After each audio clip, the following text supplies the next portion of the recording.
This is day one of Advent of Code 2023, and I'm going to reiterate the problem statement real quick. So let's take this as our puzzle input. We're supposed to take the first digit and the last digit of each line and concatenate them.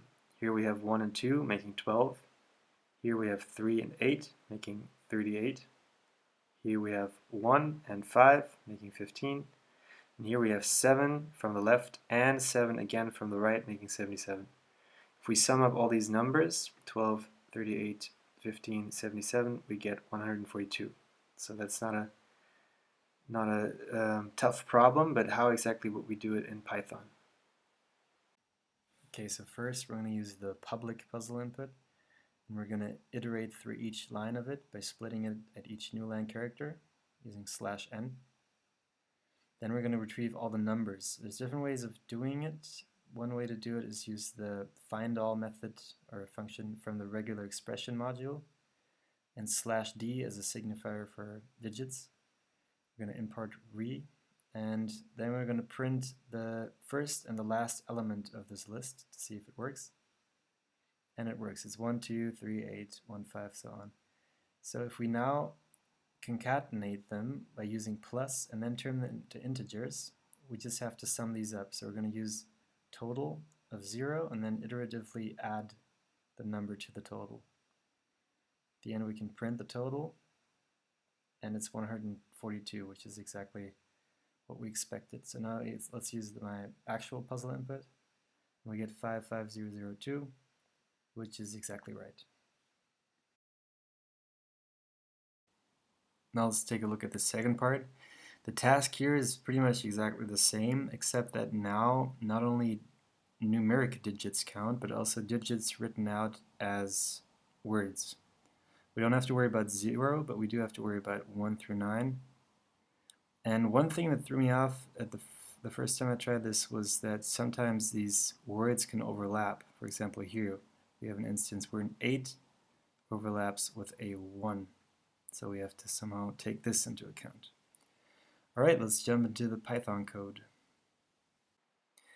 So first off, we're going to swap out the puzzle input, use the other one with the words in it. Then we're pretty much going to keep what we have, but we're going to alter it slightly. So we have to swap out the regular expression. Right now it uses the D as a signifier for digits.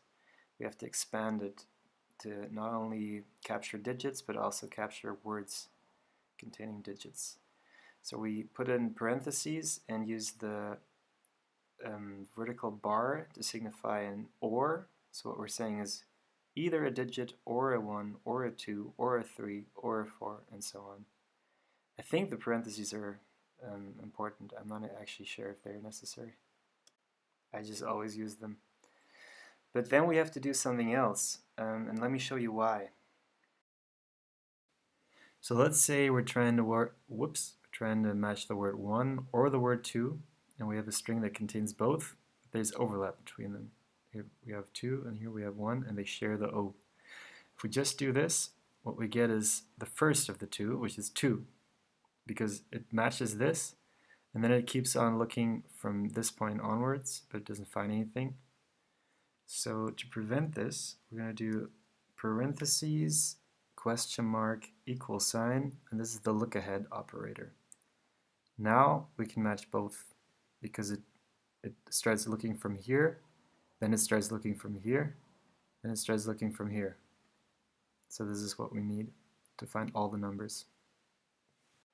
So back to our original task, we put the question mark and the equal sign before the group that we want to match, and we also have to put the group in parentheses again. Now we're going to match exactly what we need, but the problem is we can't use what we're going to match, because if we're going to match a 1 or a 2 as a word, we can't concatenate a 1 and a 2 and get a 12 just like that.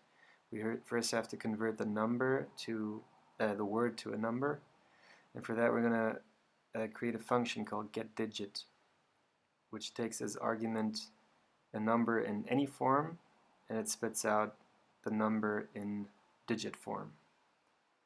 So if the digit is already numerical, then we can just return it as it is. However, if it is a word, if it's made up of letters, then we have to return the corresponding number. There are different ways of achieving this. We can use a dictionary, but we can even make it easier for us and just use a tuple where the word corresponds to the index. For example, in first position you have 1, in second position we have 2, and then we just call the index at the end. Actually, we're going to put this outside of the function and then return the index of the digits tuple, and that way we're going to get the number.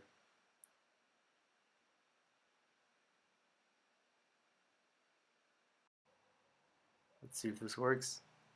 And it does not work. We have to return the string of a number, not the actual number. Otherwise we can't concatenate it. And we also have to insert the 0 index, so that 1 is actually at index 1. So we get 281,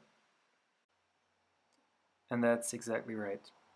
So now let's use the actual puzzle input, 55093, which is exactly right. And there you go, that's part 2. If you're as big of a fan of Advent of Code as I am, and it's helping you learn to program as it helped me, you might also enjoy visiting my website, where I keep all the solutions I've got so far presented in an interactive and hopefully appealing way. See you there.